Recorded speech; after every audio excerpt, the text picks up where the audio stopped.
What's going on, guys? So today on this Shoky review, we're going to take a look at a Patreon pick, and this is from good old Kolby, and he wanted to see the Pale Rider. We did the unboxing for this guy already, but let's go ahead and take a look at the box. It is a P-Bandai box, and it's very blue, which really screws with my white balance. That's why the background looks the way it does. But we've got missing link right here, which is a game, I believe. You got HGUC right there, and you got the Pale Rider here and here. Though I like the fact they actually gave us somewhat realistic, not realistic, but somewhat, in-universe artwork along with a modified picture of the actual kit. That's pretty cool. You get RX-90PR Pale Rider Space Type. And of course I have the other one, with not a ground type, but there's another version that's right there. Oh, heavy equipment type. That's right. I can see it from here. And so, yeah, it is Bandai 2017. Bandai kit right there. And because it is a P-Bandai, it doesn't have a whole lot going on around here. And then you come around here, HGUC, Pale Rider Space Type, BandaiHobby.net. Bandai. Come here, of course, RX-80. So this thing is realistically a little bit after the actual Gundam. And it is an RX, but it is not a Gundam. And you got 2,000 yen. I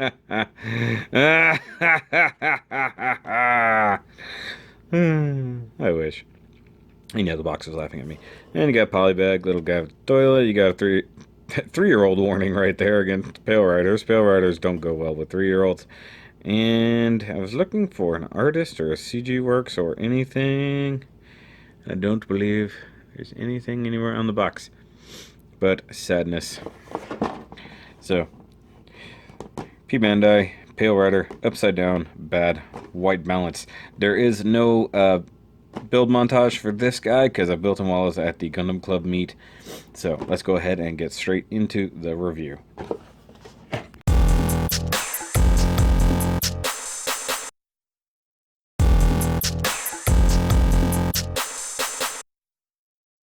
Alright guys, here is the Pale Rider out here and looking very, very blue. In fact, a little more blue than standard, and we'll go over that whenever we look at details and stuff.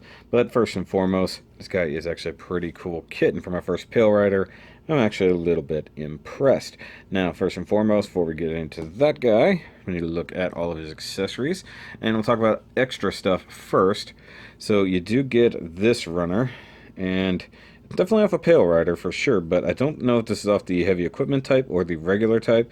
So you've got like a standard little machine gun, very similar to the one that comes with the gun cannon type. It's almost the exact same gun. And then you have this cool shield. It's very similar to the ground type shield with a few add-ons. But you don't get the rest of it. But hey, you can totally get an extra machine gun if you want. So that's pretty cool. Also, you have, since you have options on this kit, you can go with what I assume is an exam mode versus a normal mode, and you do get an extra piece of red or pink visor here. There we go. So you can choose one or the other, and also, because you're getting choices, you get the regular green or you get the red eyes and cameras, but you also have a choice between your vents. So every little vent on this guy can be color matched to the white and kind of a mesh. Same thing here. Same thing here. Same thing here. Now I chose all of the gold ones for mine. Now you'll see the extra stickers here. I painted this and this and this. So therefore I did not need those stickers. But hey, always hold on to it. And guys, this foil, just the regular old nice chromy foil, comes in handy fairly often. So, you know, it'd be pretty cool to, you always hold on to your sticker sheets because you never know what you're gonna need in the future. Now let's talk weapons real quick. We do get his regular old, at least I'm calling it a regular old rifle. Looks pretty good, molded all in this nice navy color, almost Titan's blue. Looks pretty good, decently molded detailing, stuff like that. And I painted the scope with my new gold marker I picked up at the build meet where I was working on this. So it's actually part of the newest Gundam marker set, and it's kind of a darker gold, and I really do dig it. So it worked out really nice there. You have the flippy floppy extra handle. You got the not actual trigger there. And it does totally fit in his hand, just like all HG weapons. Actually slides in very nice, and I like the fake effect of making it look like a finger is there, though an actual trigger hand would be pretty cool. So he holds that just as he should because it's an HG weapon, no big deal. Now we also have his shield, which I believe this is the more spacey type version. It looks pretty cool. And you'll notice this is all stickers. And before you go, why didn't you paint it? I did paint it. However, the paint I was using, which is the same blue paint I used on the rest of this, did not want to make a very smooth surface. It didn't look right. And you can still see a little bit of extra remnants of the paint hanging out over the edges. These stickers actually weren't too bad. They applied fairly well. If I'd had a toothpick or something laying around, I probably could have got it a little bit better, but overall I think it does complete the look. And you do get even a nice dark molded piece underneath. Got a little bit of extra paint there.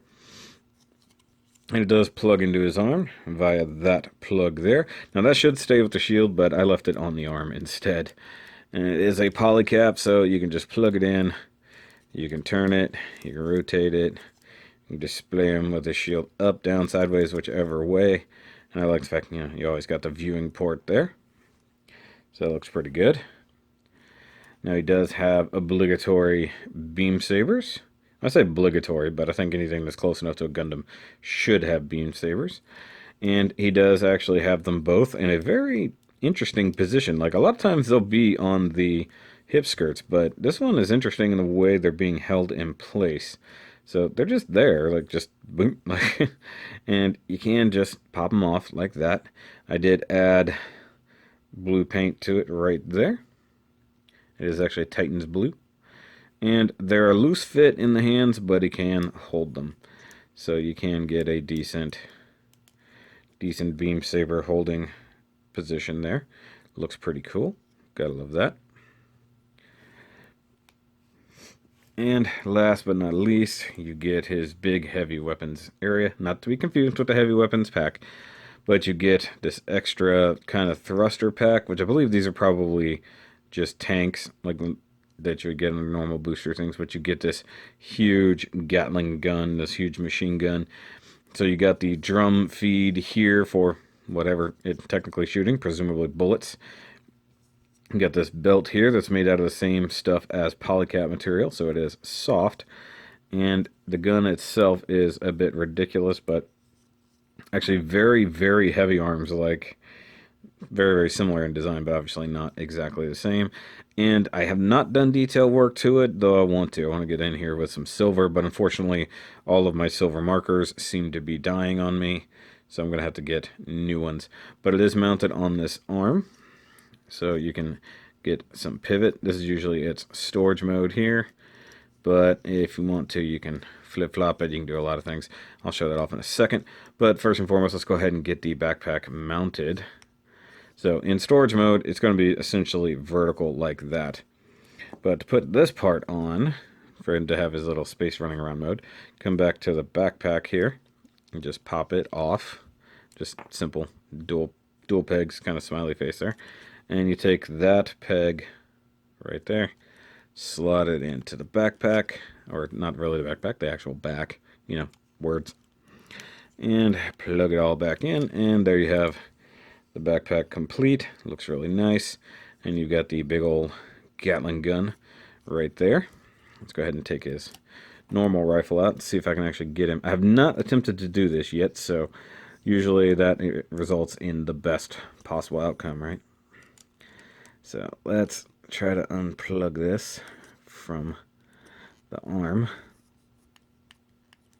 Come on.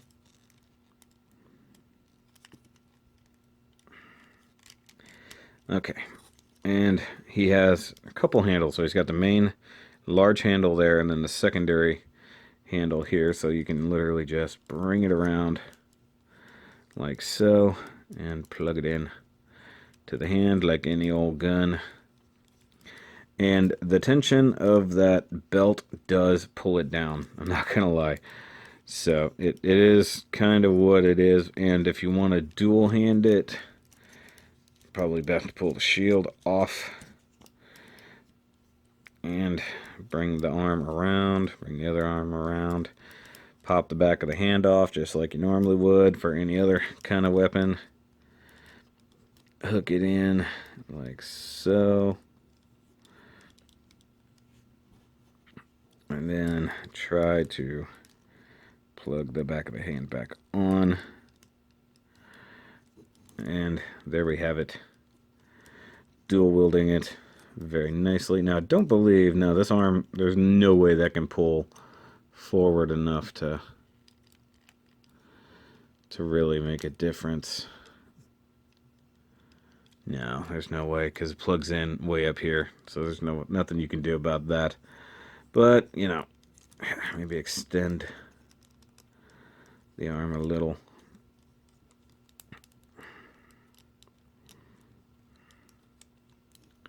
So you can get him actually wielding his huge Gatling gun like so.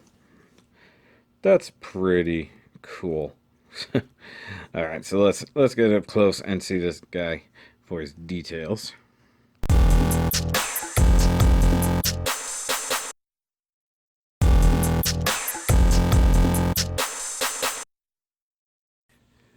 Alright, so let's get a closer look at this guy. And you can see right through there, you do have a nice green visor. Now the eyes are actually molded in green, or molded in, but the stickers are green, but then you have the foil. Now originally I actually did what I do with the gyms, and I did the back of the face right in there with chrome, and then I went, oh yeah, there's supposed to be a sticker there. Now you do get the green camera sticker there, and there. Now sticking with the head, I did add a bit of blue paint here and here on the antenna just to make it stand out a little bit better. I think it looks really good. Now you get these cheek vent stickers, and once again you can choose them. I went with gold. And these go on pretty nicely. You just need to push in the thing, and also added a little bit of silver there on the head Vulcans. Oh, by the way, I panel lined almost everything in this with blue, obviously. You can sort of see that it just blends in for the most part, though. Now, all of the vent stickers here are all matching. These are kind of a pain because of the way the chest assembles. The actual vent part back there comes through the main armor. So you're pushing this sticker from the front to make that fit. Now, the reason I went with the stickers instead of painting is, one, to save time, and two, to show you more or less how this thing comes out. Almost out of the box with a little bit of detail work. And honestly, I really do dig it. A lot of the darker colors and stuff do work for me. Now the head does articulate. You got double ball joint. It's a little stiff, but it is what it is. So you can turkey neck like so. Tilt, tilt, you know, rotate all the way around. It's good. Come down to the shoulders. You see blue panel line marker, and then you can see the dark blue marker that retreated from the edges because of panel lines. So marker there, marker here, just to make it look a little bit different than out of the thing. Now you do get captured ball joints here and here. Got a reverse butterfly, which is kind of cool, but it also tilts forward very nicely and allows for full rotation. Then using all of your arm that you can, and that's about as high as you can reach normally, but you can get an okay height teacher. Now you do get bicep rotation, double jointed elbows. It's really strong. It's not, the actual elbow is here, but then the polycap inside the arm bends, so it does give you that. You also have gold stickers right there on the forearm parts. That's pretty good. Now you have these parts on the forearms that I assume are not for this kit because there's nothing that plugs in there so far in the design. And I believe these have to be some kind of extra gun mounted to the arm. Maybe it's a thruster, but that doesn't make sense. So I assume that's a gun, but because I have no reference images, I didn't know what color it's supposed to be. The hands are just normal HG ball joint mounted hands. Now you do get, even though it's restricted because of the backpacks, you do actually have ab crunch. You can see it moving just enough. You have waist rotation, although it's limited by the backpacks. Speaking of, let's go back here real quick. That's that new gold. You can see it's a little different than a standard gold on here. Same thing right here. Did a little bit of silver, a little bit of gold right through there. Blue panel line marker here. And the butt skirt, since we're here, those nice gold stickers. Now we come to the front skirts. You can see added blue right here and there, and also there on the side skirts. And you've got gold paint right here on the crotch and gold stickers here on the skirts. Skirts are cut in half, so to allow for articulation, but we can also see upper bands of the thighs. I painted those blue as well. Now, if I had planned to do that from the beginning, I would not have panel lined those areas, so it wouldn't have this where it's like retreating from the edges. Because if you guys don't know, if you use that panel line marker, the thinner in it really does spread out the paint. I'm guessing it's the same thing as the leveling thinner, which is why it literally will force any paint near it just to go away. So you got thigh rotation, can't go all the way around, but as always, why would you? Double jointed knee and gives you pretty much 180. Got some more blue paint here on the knees just to break that up. Gold paint here. These should have been stickers with a little bit of red right inside there, but I left it just the gold. I think it looks good. You've got these side thruster pods on the legs, and it is a gray piece passing through the blue piece, and then these white parts are stickers, and I think those actually came out very well. I will not complain about those. I thought they were going to be a lot harder. I do maybe just need to take a little bit of a stiff Q-tip in there and clean up the edges, but I actually do appreciate the way that came out. Now you can see right back here on the rear leg pods, you got that blue stripe. I did paint that just to break it up. You can see it better over here. Got a little bit of gold paint just inside those leg thrusters. I really actually like these details. I assume if there was an MG version, these would probably rotate, but they're solid in there. You got big chunky ankles. You got a huge ball joint up here, ball joint down here. So you get a lot of ankle motion. You can kick very well. The ankle guard armor does move, and this ankle is clearly used for other things because it has a gap in the front and the back where you would normally have a ankle armor that would tilt side to side on certain kits. So that works pretty good. You got a whole lot of ankle movement there and here, and also painted blue inside those joints. I think that looks really good. I think it was necessary, and I almost did it right here. Now, if I had a light gray marker laying around, I probably would do some light gray detailing as well. Also, just like the ground type gym and stuff like that, I went ahead and hit all those spots with some blue. Oh, I forgot right there too, on the front of the shins. Extra blue. Extra blue. I think it looks pretty good. Now, say you wanted to swap out for this visor, you would have to take the head apart, just like you generally would. But, yeah, it looks pretty good.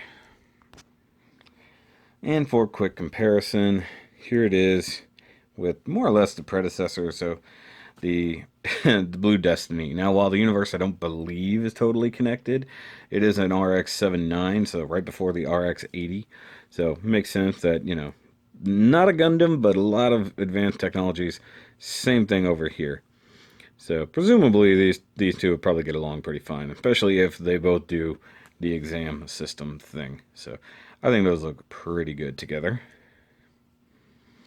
And if you need another universe comparison, there it is with, you know, big old forearms himself. God, that's a good looking kit. I always forget how good looking this kit is.